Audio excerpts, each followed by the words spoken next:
नमस्कार, आपका बहुत बहुत स्वागत है। मैं हूं आपके साथ अभिषेक तिवारी। आप देख रहे हैं स्वराज एक्सप्रेस।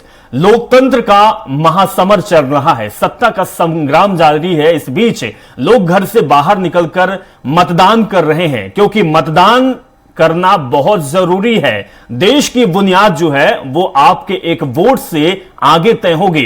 तो हम आपको 5 तस्वीर दिखाएंगे जो भारत देश के दिग्गज नेता मतदान करने के लिए पहुंचे हैं।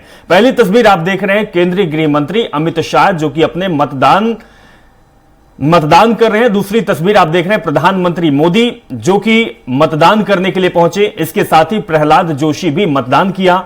आनंदीबेन पटेल, जिन्होंने अपने मत का प्रयोग किया। और इसके साथ ही यूपी के में हर्ष सिंघवी ने मतदान किया। गृह मंत्री जो हैं गुजरात के, उन्होंने भी मतदान किया। तो 5 तस्वीर हम आपको दिखा रहे हैं जो कि बड़े दिग्गज है, जिन्होंने अपने मत का प्रयोग किया है, वोट डाला है और संदेश दिया है कि मतदान करना बहुत जरूरी है। आपका एक मत देश की तकदीर और आपके प्रदेश की तस्वीर बदलने जा रहा है। तो ये तस्वीर आपको दिखा रहे हैं। अमित शाह केंद्रीय गृह मंत्री मतदान करते हुए दिखाई दे रहे हैं। प्रधानमंत्री मोदी मतदान कर रहे हैं।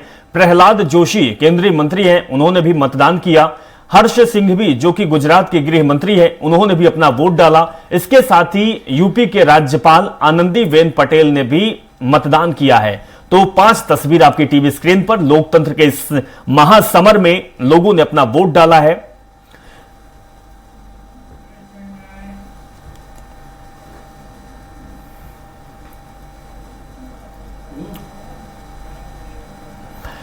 अब लखनऊ से खबर आपको दिखाएंगे। अखिलेश और डिंपल यादव ने भी मतदान किया है। जी हां, सफाई के अभिनव आदर्श मतदान केंद्र पर उन्होंने वोट डाला।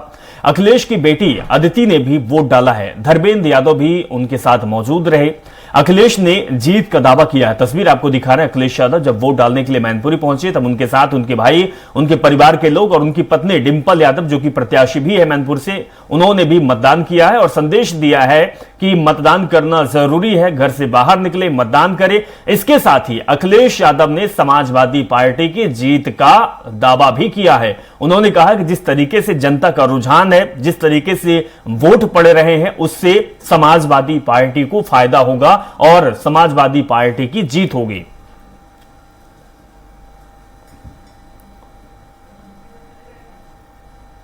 तो अखिलेश यादव की तस्वीर आपको दिखा रहे हैं। दोपहर का समय था, चिलचिलाती धूप है, लेकिन अखिलेश यादव बाहर निकले और वोट डाले। वोट डालने के साथ उन्होंने जनता को संदेश भी दिया, अपने वोटर से बातचीत की। उन्होंने कहा कि वोट डालना बहुत जरूरी है और जिस तरीके से वोट डाले जा रहे हैं, वोटिंग परसेंटेज बढ़ रहे हैं, उससे कहीं ना कहीं समाजवादी पार्टी को फायदा होगा। और मैनपुरी सीट से प्रत्याशी हैं डिंपल यादव। डिंपल यादव गढ़ कहा जाता है समाजवादी पार्टी का। इससे पहले मुलायम सिंह यादव सांसद रहे मैनपुरी से। जब उनके देहांत के बाद मैनपुरी से उपचुनाव हुआ, जिसमें से डिंपल यादव सांसद बनी और फिर से प्रत्याशी के तौर पर डिंपल यादव है। और डिंपल यादव लगातार लोगों से जनसंपर्क की। जनसंपर्क के बाद उनको यह भरोसा रहा कि मैनपुरी समाजवादी पार्टी का गढ़ पहले भी था, आज भी रहेगा। घनश्याम चौरसिया हमारे संवाददाता जुड़ चुके हैं, उनसे जानेंगे कि किस तरीके का माहौल है, क्योंकि 10 सीटों पर लगातार मतदान जारी है। 3 बज चुके हैं, सिलसिला लगातार चल रहा है। 3 घंटे और बाकी है मतदान पड़ने को। किस तरीके की तस्वीर दिखाई दी घनश्याम?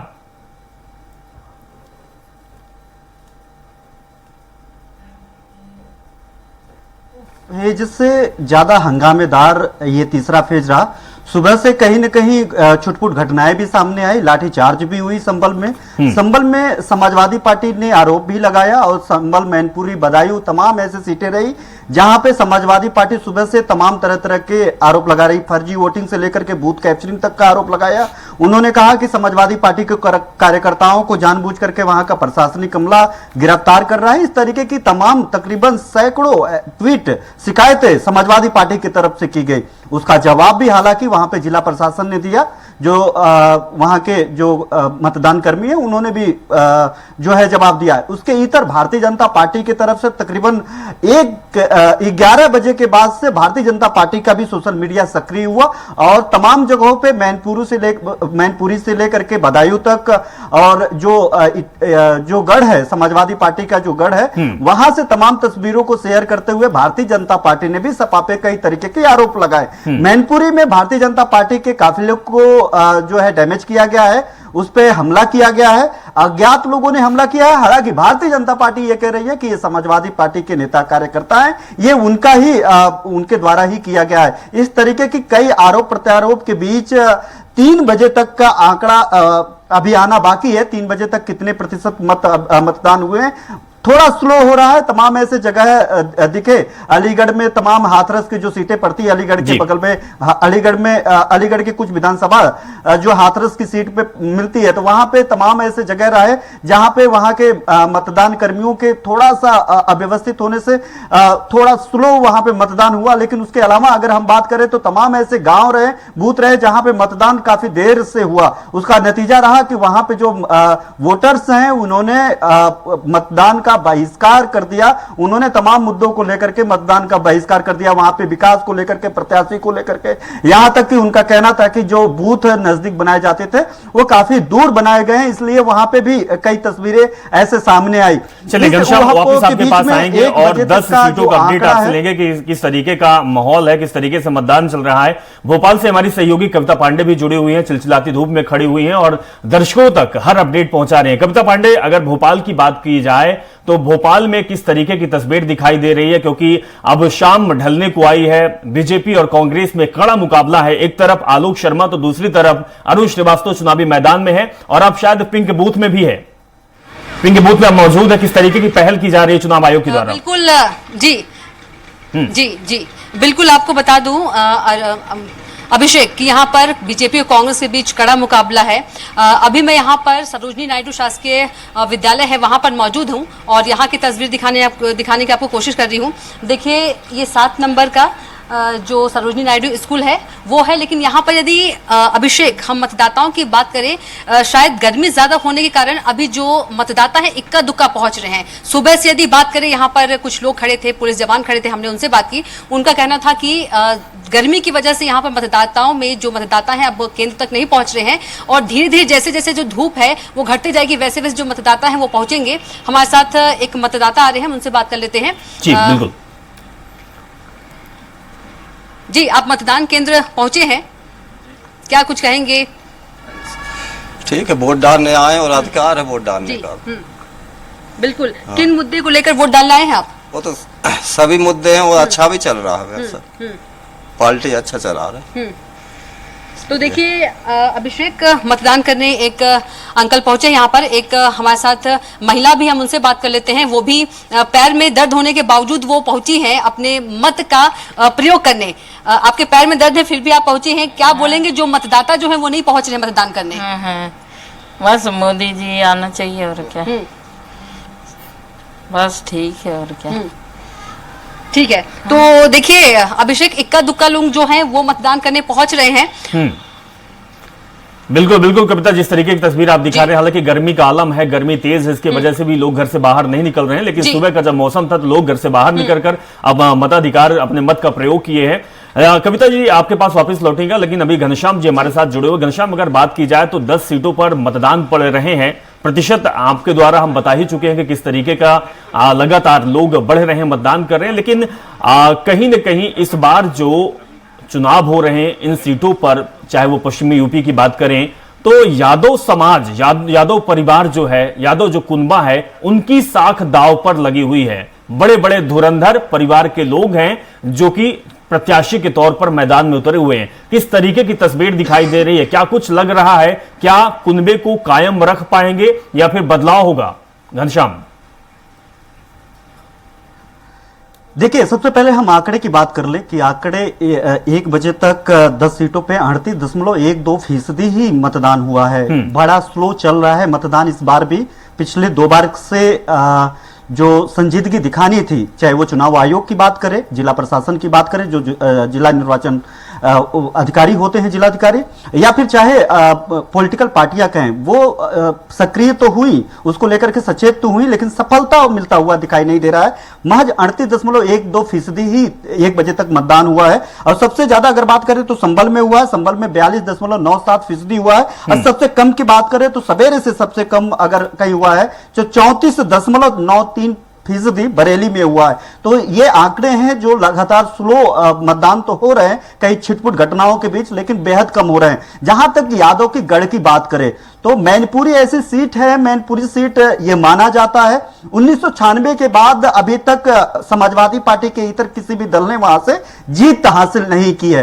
तो ये समाजवादी पार्टी को भी पता है, भारतीय जनता पार्टी को भी पता है कि वहां पे लड़ाई जीत हार से कहीं ज्यादा मार्जिन की लड़ाई होती है कि भारतीय जनता पार्टी ने कितना यादव वोटरों में सेंध लगा पाया है, क्योंकि ये लोकसभा चुनाव में कई विधानसभा क्षेत्र आता है। तो ऐसे में कई विधानसभा क्षेत्रों पे भारतीय जनता पार्टी का कब्जा रहा है। ये इसके इतर ये अगर आप सोच पाते हैं कि वो समाजवादी पार्टी का गढ़ है, उसके बावजूद तो इसकी लड़ाई है कि वहां पे मार्जिन, किस मार्जिन से डिंपल यादव वहां पे जीतेंगी, कितना सेंध जो है समाजवादी पार्टी के गढ़ में भारतीय जनता पार्टी के प्रत्याशी जयवीर सिंह जो मंत्री भी हैं उत्तर प्रदेश सरकार में, कैबिनेट मिनिस्टर है वहां से, जो भारतीय जनता पार्टी के प्रत्याशी हैं, वो कितना लगा पाएंगे, कितना वोट प्रतिशत अब पिछली बार के अपेक्षा इस बार बढ़ा पाएंगे, इसकी लड़ाई है। दूसरी बात बदायूं और फिरोजाबाद। बदायूं की अगर बात करें, आदित्य यादव चुनाव लड़ रहे हैं, शिवपाल सिंह यादव के पहले धर्मेंद्र यादव वहां से प्रत्याशी बनाए गए, धर्मेंद्र यादव को हटा दिया गया, वहां से टिकट काट दिया गया, फिर शिवपाल सिंह यादव को दिया गया। शिवपाल सिंह यादव तकरीबन 1 महीने तक प्रचार प्रसार किए, उसके बाद वहां के कार्यकर्ताओं ने आवाज उठाया, बोला कि आदित्य यादव को चुनाव लड़ना चाहिए, वहां के कार्यकर्ताओं की मांग है। आनंद फानन में जो है उनको आदित्य यादव को वहां से प्रत्याशी बनाया गया। हाल ही में कई घटनाएं भी वहां पे देखने के लिए मिली। आदित्य यादव के सामने चुनौती होगी कि जो बदायूं की सीट है, वो इसके पहले जो बदायूं की सीट भारतीय जनता पार्टी में संघमित्रा मौर्य जो स्वामी प्रसाद मौर्य की बेटी है, उनके पास थी, उनके जरिए भारतीय जनता पार्टी को जीत मिली थी। वो उसका खोई हुई उस सीट को समाजवादी पार्टी आदित्य यादव के जरिए हासिल करने की कोशिश करेगी, प्रयास करेगी। वहीं पे भारतीय जनता पार्टी उस सीट को बचाने की कवायद में। दूसरी बात फिरोजाबाद में अच्छा यादव जो रामगोपाल यादव के बेटे हैं, वो वहां से चुनाव लड़ रहे। फिरोजाबाद में भी टिकट को लेकर के काफी समाजवादी पार्टी में हुआ पोरा। हालांकि अगर फिरोजाबाद की बात करें, वहां से मुलायम सिंह यादव या यूं कहे कि जो सैफई का कुनबा है, कई बार से वहां से उस सीट पे कब्जा कर चुका है, जीत चुका है। तो ऐसे में फिर से एक बार इस बार एंटी इंकम्बेंसी का भी माहौल वहां पे भारतीय जनता पार्टी के खिलाफ है थोड़ा, तो उसका फायदा समाजवादी पार्टी लेने की कोशिश करेगी और वहां से जीत हासिल करने की कोशिश करेगी। पूरे उत्तर प्रदेश की अगर बात करें तो उत्तर प्रदेश में समाजवादी पार्टी सिर्फ 5 यादव को टिकट दिया है, यादव समुदाय से, और उस 5 के 5 यादव कुनबे से ही है, यानी अखिलेश यादव के परिवार से ही है। बाहरी एक भी यादव को टिकट नहीं दिया गया। उसमें से 3, जो एक डिंपल यादव, अच्छा यादव, आदित्य यादव, ये 3 सीटें जो है इसी तीसरे चरण में जो है मतदान हो रहे हैं। तो ऐसे में इनके परिवार का जो किस्मत है वो ईवीएम की पोटली में आज ही जो है कैद हो जाएंगे। बाकी सिर्फ 2 बचेंगे जो आजमगढ़ जैसे सीटों पे। तो ऐसे में समाजवादी पार्टी के लिए बेहद चुनौती है। यही कारण है कि अखिलेश यादव का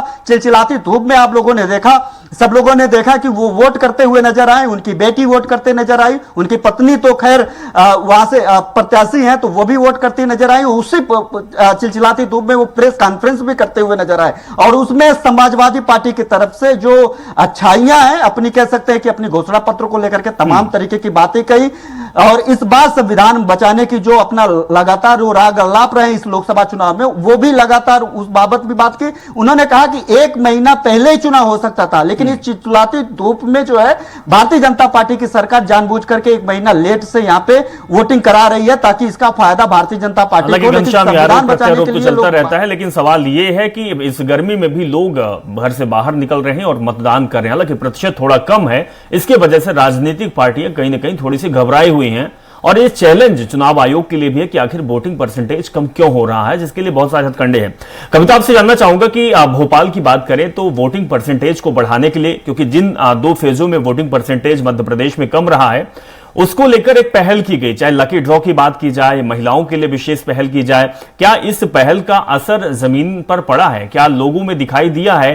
क्या वोटिंग परसेंटेज बढ़ेंगे इन पहलों से?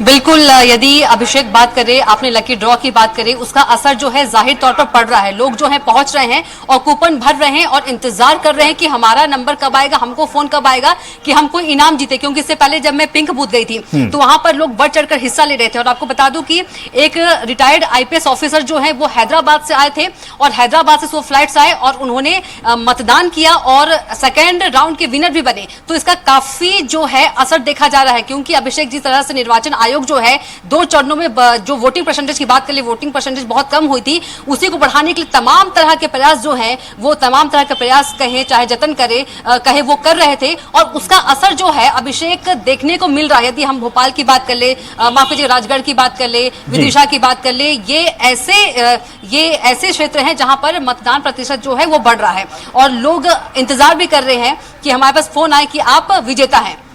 बिल्कुल, तो कविता कहीं ना कहीं परसेंटेज बढ़ाने के लिए हर कोशिश की जा रही है, लेकिन इसका कितना असर पड़ेगा और क्या लोगों के जहन में चीजें जा रही है, क्योंकि कहीं ना कहीं लकी ड्रॉ की बात आती है तो फिर कहीं पिंक बूथ की बात आती है। लेकिन लोग हैं जो अपना मत का प्रयोग करना जानते हैं, उनको मालूम है कि केवल मत के प्रयोग वोट डालना बस नहीं है, बल्कि 5 साल किसको सत्ता की चाबी देना है, इसलिए वोट डाला जा रहा है और लोग इसके लिए जागरूक हैं। बहुत बहुत शुक्रिया कविता जी, हमारे साथ आप जुड़ी और तमाम जानकारी दी। घनश्याम जी, आप हमारे साथ जुड़े रहे, वापस आपके साथ आएंगे। लेकिन सत्ता का संग्राम लगातार चल रहा है, तीसरे फेज की वोटिंग हो रही है, लोग घर से बाहर निकल रहे हैं और स्वराज एक्सप्रेस आपसे अपील कर रहा है कि आप लोग घर से बाहर निकले और आप लोग वोट डालें, क्योंकि आपका एक एक वोट देश के लिए बहुत कीमती है। रुकते हैं एक छोटे से ब्रेक ले, फौरन हाजिर होते हैं।